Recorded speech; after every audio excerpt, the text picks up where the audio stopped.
Hello guys! Hello, this is for Pisces. Welcome Pisces dito sa aking channel.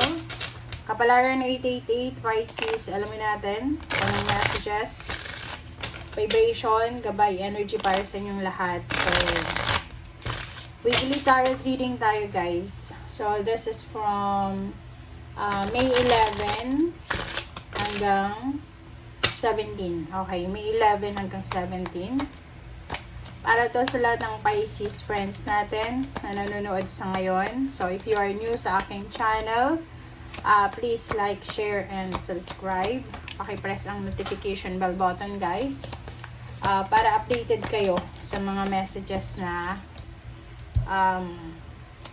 lumalabas dito sa mga readings nyo. Okay. So, first 3 cards sa'yo, Pisces, sa linggong ito ay puro siya clover. Okay? Puro clover. So, there's a 4 of clover. 3 of clover. Number 5, number 4. So, this is 44, 35, 8, 4, 4, 3, 5, 11, 45. So, makikita mo, 45, 45. Okay? So, 99. This is 99%. Okay. So, sinasabi ng bara sa'yo dito, Pisces, na this week daw, kung meron ka man na like pinaplano para sa yung pagtatagumpay, if you're planning to launch a business, to travel, to relocate, or whatever man, sinasabi ng bara sa'yo dito na the key is here. So, kumbaga, mahahawakan mo na yung susi para mabuksan mo kung ano man na opportunity or posibilidad na gusto mong gawin. So, there's a parang mahahawakan kang paraan, ways. Okay? So, this is key. Okay? Parang may magbubukas na opportunity para sa'yo. Okay? Nasa yun na yung susi para mabuksan ito, para makapasok ka sa kung ano man na magbubukas na yan. Okay? Alright, so, second card natin is number 5. This is 3 of clover. This is good health. Wow. Number 5, 3. Okay, so 8. Money. Good health. So, sinasabi ng bara sa'yo dito na there's a fulfillment of whatever dreams man na pinapangarap mo. Dito sinasabi na, halimbawa ngayon, habang nanonood ka Pisces, maybe may masakit ka, masakit yung katawan mo, yung likod mo, yung paa mo, yung kamay mo.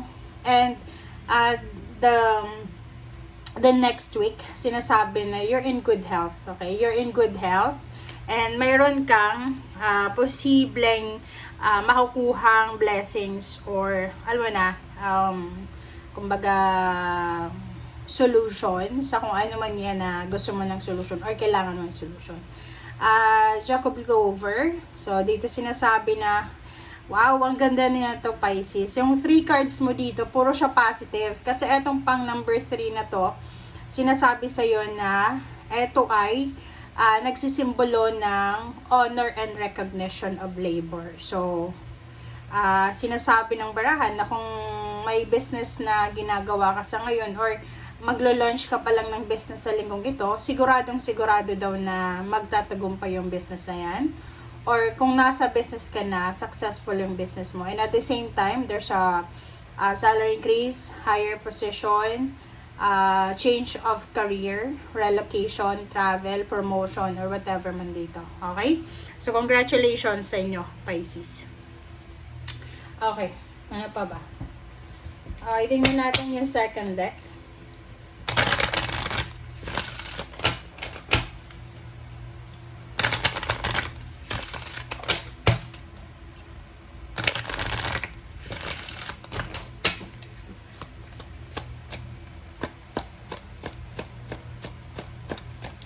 Alright, so what's the next deck? Okay. So, 4 cards tayo. Number 28, number 10, number 37, 7, 8, 9, 10. So, this is 10, 10. Double completion. Number 32, 5. And last card for the second deck is Throne. Wow! So, kung makikita mo dito, yung last card dito, Pisces, sinasabi ng bara, this one is resonated sa tatlong baraha na nauna sa'yo. At 45 din siya. So, yung significant number mo ngayon is number 45. Let's check sa angel number message kung ano yan na 45 mo. 45, 45, 45. Tatlo na 45. Okay? Alright. Okay.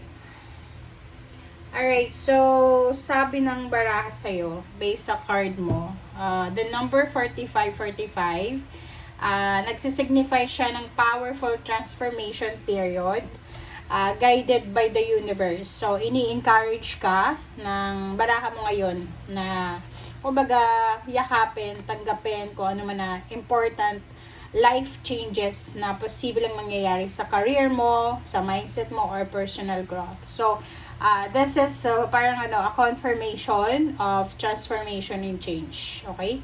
Positive changes siya. So, wag kang mag-alala, Pisces. This is a positive changes na paparating sa'yo. Spiritually, nakikita natin na lahat ng actions mo daw ay align sa inner spiritual values mo. So, wala kang dapat na problemahin. Ang gagawin mo lang sa ngayon is you need to trust. Trust God, trust yourself, and be positive. Okay, be positive. Lahat daw ng manifestation mo ay makukuha mo. Especially kung ano man ang desired reality mo, including love and prosperity. Diba? Tingnan mo.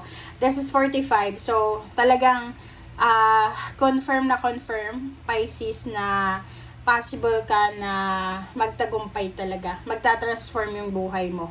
Financially, emotionally, and spiritually. Okay? Parang, kung makikita mo dito, parang naging Rhina ka.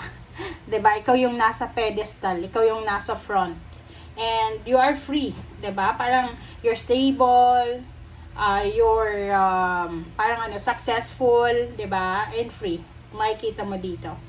Okay, congratulations sa lahat ng mga Pisces. Another is protest, start a revolution. Nako, number 2810.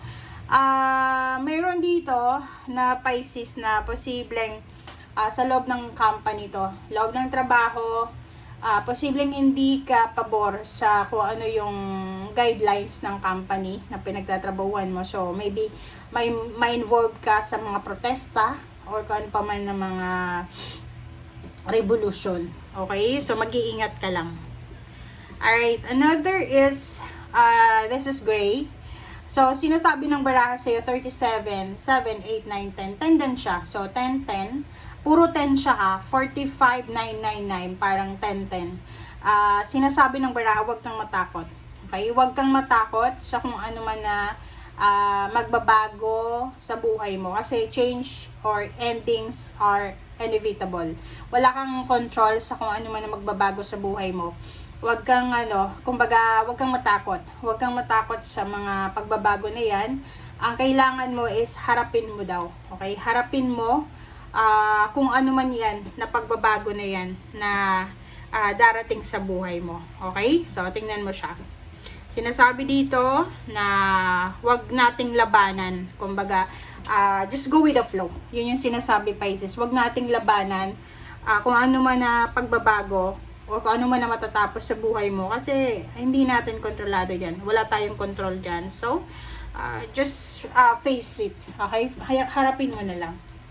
Alright. So, ano pa ba?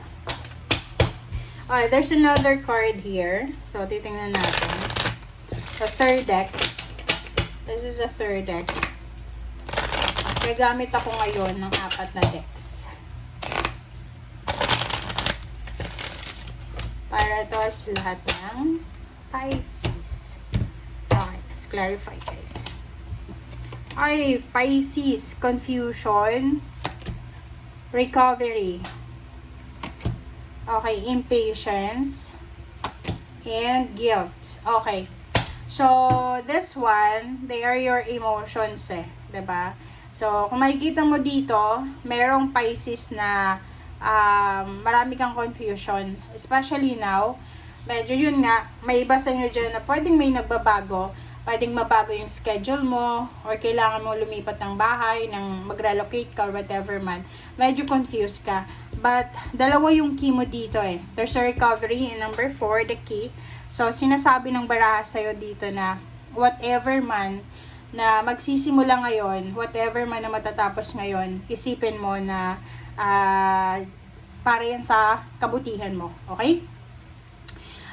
Sinasabi ng baraha sa'yo dito na, huwag kang mag-alala kasi, lahat ng dapat ma-recover mo or lahat ma-recover sa katawan mo, sa pera, spiritual, mindset, whatever man, lahat yan makukuha mo. Impatience and guilt. So, nakikita ko sir dito, may iba sa inyo na masyadong walang pasensya ba kayo?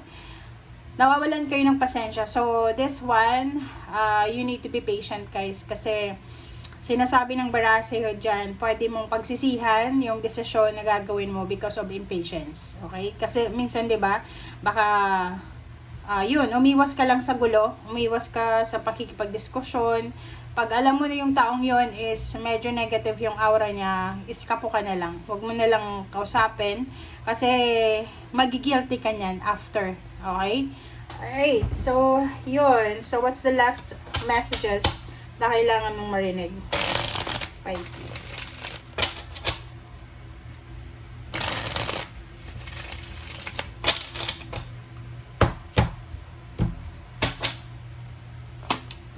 Okay, Four of Wands, wow.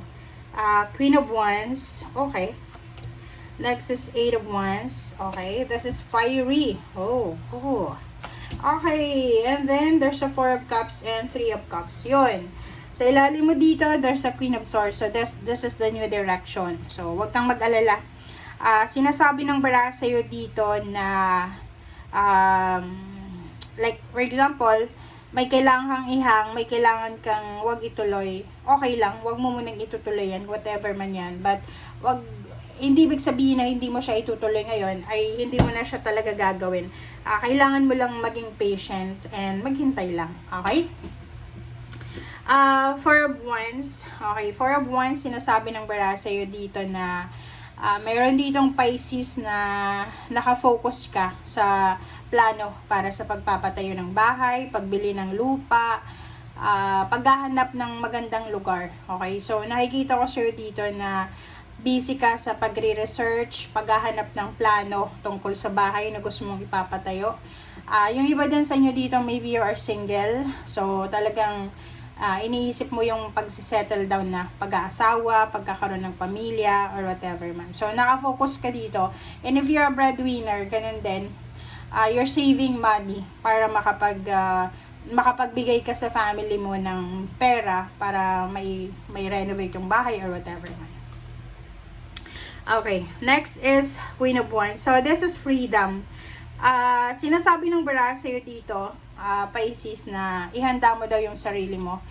Prepare yourself, Pisces, kasi isang napakabilis na plano, napakabilis na actions, resulta, ang posibleng darating sa'yo na pwedeng magdala to sa'yo ng freedom, so kalayaan. Unang-una, nakikita ko siya dito finances eh. Pwedeng isang good news about sa pera, kasi meron ditong 45. Isang good news about sa pera na pwedeng yun yung, halimbawa may problema ka sa pera, isang napakagandang balita ang matatanggap mo na medyo makakaramdam ka ng kalma. Kakalma ka kasi hindi ka naman problema. Four of Cups and Three of Cups, wow. So, dito sinasabi ng barahan na meron kang hinihintay na family celebration. So, maybe 3 months from now, or 4 months from now, or 7 months from now. So, this is May, June, July, August, September, October, November, December. So, within the 7 months, nakikita ko sa'yo dito na you're waiting for occasion or there's a celebration, family celebration.